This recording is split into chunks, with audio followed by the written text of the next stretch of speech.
अतिशय भन्नाट आणि चवीला एकदम स्वादिष्ट अशी ही भाजी। हॅलो एव्हरीवन, यम्मी रेसिपीज चॅनलमध्ये मी आशा आपणा सर्वांचं खूप खूप खूप मनापासून स्वागत करत आहे।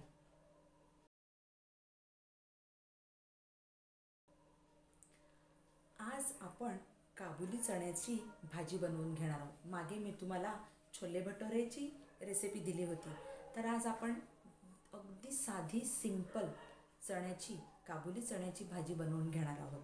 चला तर ही बनवायची कशी ती आता आपण पाहून घेऊया।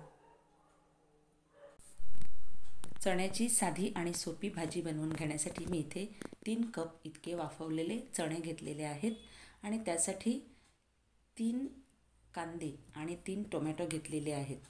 आता हे कांदे आपण असं रफली चॉप करून घेणार आहोत।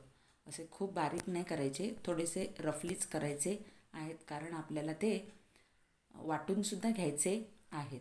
आता मी इथे हे कापून घेत आहे आणि मिक्सरच्या जारमध्ये मी हे वाटूनसुद्धा घेत आहे।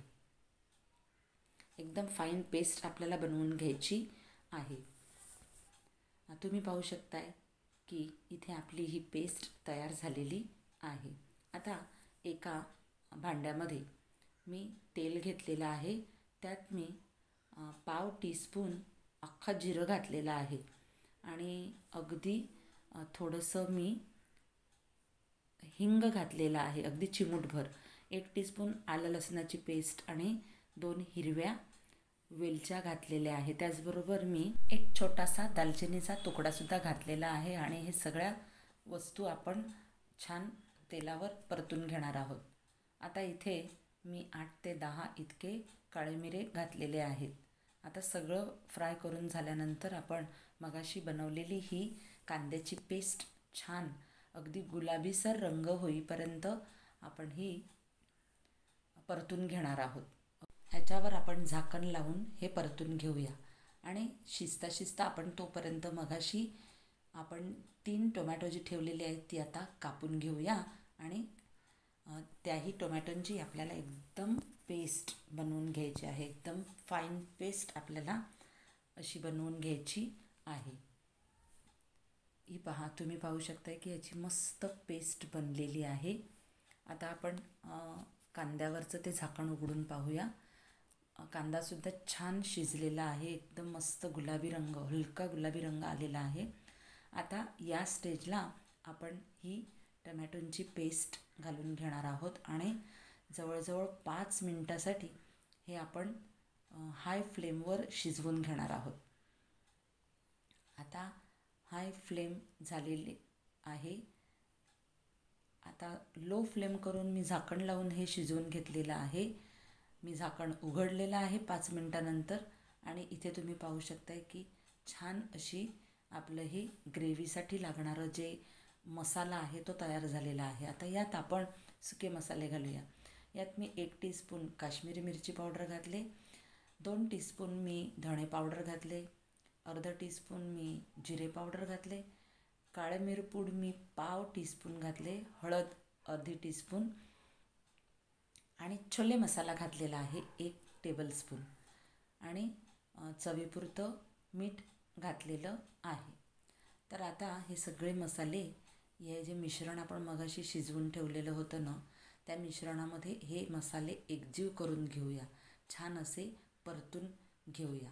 आता परतण्यासाठी आपण साधारण 2-1 टेबलस्पून पाणी मी जारमध्ये घालून, जारमधलं जे टमॅटोचं वाटणाचं जे जारला लागलेलं होतं ते मी यात घातलेलं आहे आणि तेही मी शिजवून घेतलेलं आहे। आता थोडासा पाणी घालून मी पुन्हा एकदा हे सगळं मिश्रण मिक्स करून घेत आहे। आता या स्टेजला आपल्याला पाणी घालायचं आहे, म्हणजे तो किती पाणी घालायचं आहे, किती तुम्हाला ही ग्रेव्ही जाडसर ठेवायची आहे त्यानुसार तुम्ही हा पाणी घालून घेऊ शकता।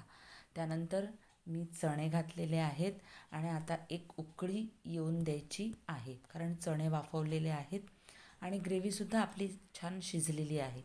त्यामुळे 1 उकळी आल्याच्या नंतरच आपण गॅस फ्लेम बंद करायची आणि त्यानंतर कापलेली कोथिंबीरची पानं यात गार्निश करून घ्यायची आहेत. आणि त्यानंतर ही भाजी आपण चपातीबरोबर किंवा पराठ्याबरोबर किंवा पुरीबरोबर किंवा भाकरीबरोबर सुद्धा तुम्ही ही भाजी खाऊन घेऊ शकता. तर अतिशय सुंदर चवीला असणारी ही भाजी, चण्यांची भाजी, छोले असं म्हणतो, तर ही तयार झालेली आहे. मागे मी तुम्हाला छोले भटोरेची रेसिपी दिलेली होती, त्याची लिंक मी इकडे डिस्क्रिप्शन बॉक्समध्ये देत आहे, ती तुम्ही जरूर पहा. अतिशय सुंदर अशी ही रेसिपी तयार झालेली आहे. मी आज चपात्या बनवलेल्या आहेत या भाजीबरोबर खाण्यासाठी. ही जर रेसिपी आवडली तर लाईक करा, शेअर करा, कमेंट करा आणि सबस्क्राईब करा. मग आपण भेटूया पुढच्या अशाच एका छान व्हिडिओ. तोपर्यंत बाय.